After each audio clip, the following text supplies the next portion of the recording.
नमस्कार दर्शक बंधु प्रियदर्शिनी होम फूड चैनल को आपण मानक पुणी थे अनेक अनेक स्वागत। आज मु आपण मानक सह शेयर करी रागुआ रागुआ मसला गरम गरम मटर आलू भजा जहाँ ये ठंडा पाक को खायापाई बेस भल लगे आपको आपण मैंने गरम गरम परोटा रुटी और पखाड़ भात सांगे खायापाई बहुत पसंद करेंगे।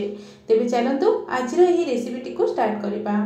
तो प्रथमे आमर ये मटर आलू भजा मुझे 2 ରୁ 3 कप मटर को पानी रे बतुरे नहीं 7 ରୁ 8 घंटा पाई। यह मटर को एवं काटी रखि आलू को प्रथमे आम प्रेसर कुकर रे सिझे दबा।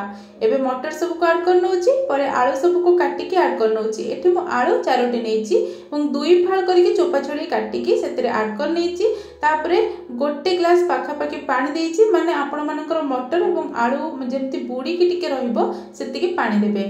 स्वाद अनुसार लूण दे देबा। एबे कवर देकी याकू 3 ରୁ 4टी हुइसिल दबा जाए याकू सिझे नबा। आपण मानको जदि मोर रेसिपी भल लागुची ताले वीडियोटी को लाइक शेयर कमेंट करबा सहित चैनल को सब्सक्राइब कर नेबे।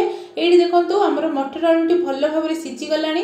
मु एठी आपण मानको हाथ रे प्रेस करके मटर को देखौची देखि पारथिबे हल्का टिके प्रेस कले मध्ये मटरटा पूरा फाटी जाउची।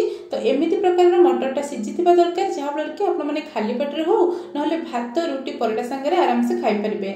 एबे चलंतु आमे तड़का लगेबा बा भाजी नबा। तो प्रथमे पैन गरम करी सेतरे 2 बड़ चम्मच सोरिष तेल दे दूची। तेल गरम हो सारा पर गोटे चम्मच पाखापाखि ये 5 फुटण गोटे सुखिला लंका को फुटे नबा। तापर ये 2टी मीडियम साइज रो पियाज को काटिकी ऐड कर नउची।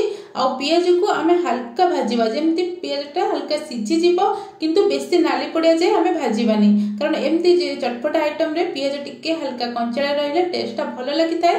तापर 2टी काटी रखितिबा कंचा लंका संगरे 4-5टी रसुण जहाको कि 2 फाळ करी काट नेइतिली ताको ऐड करची। तापर गोटे छोट फाळ अदा को कोरिकी सेतरा ऐड करूची।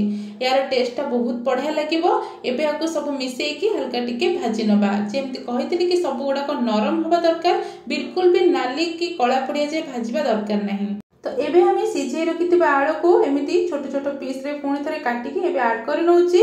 एबे आलू दे साला परे एतरे हमें सिझे रखिथिबा मटर सब को दे दबा। आ मटर देरे आपण मन देखि पारथिबे बहुत सारा चोपा बाहर जाइतला से सब को म काढी नेइची।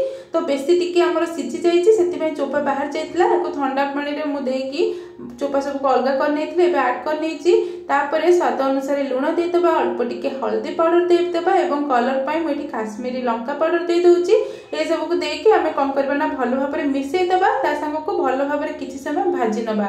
एबे याको आपण मान को 6 ରୁ 7 मिनिट मीडियम फ्लेम रे भाजिया पाई पड़िबो कारण यार गोटे सुंदर कलर आसीबा दरकार जोटा देखि कि ही इच्छा हबो खाइबा पाई।